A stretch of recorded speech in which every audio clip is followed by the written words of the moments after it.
अकोला शहरातील वाशिम बायपास परिसरात एका घरामध्ये घरगुती गॅस सिलेंडरचा गॅस शहरात प्रवासी वाहतूक करणाऱ्या ऑटोमध्ये भरून देण्यात येत असल्याच्या माहितीवरून दहशतवाद विरोधी पथकाने मंगळवारी 2 फेब्रुवारी 2021 रोजी सायंकाळी छापा टाकला। या ठिकाणावरून 3 ऑटोसह घरगुती गॅस सिलेंडर व यंत्रसामग्री असा एकूण 3,50,000 रुपयाचा मुद्देमाल जप्त केला आहे।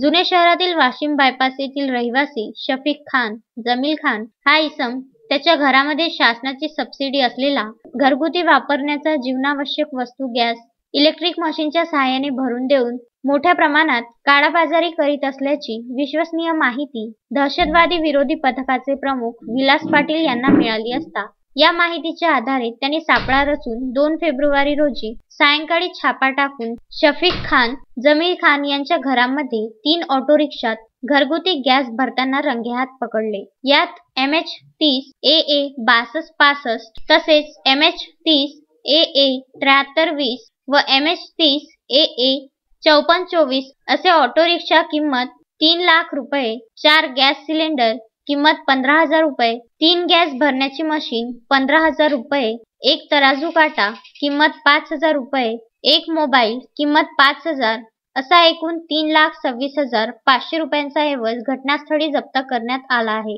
या ठिकाणावर शफीक खान जमील खान, शेख इम्रान, मुजम्मिल कुरेशी महबूब, इक्रान हुसेन, इक्बाल हुसेन सर्व राहणार जुने शहर अकोला यांच्या विरोधात जीवनावश्यक अधिनियम 3 व 7 कलमान्वये गुन्हा दाखल करून अटक करण्यात आलेली आहे।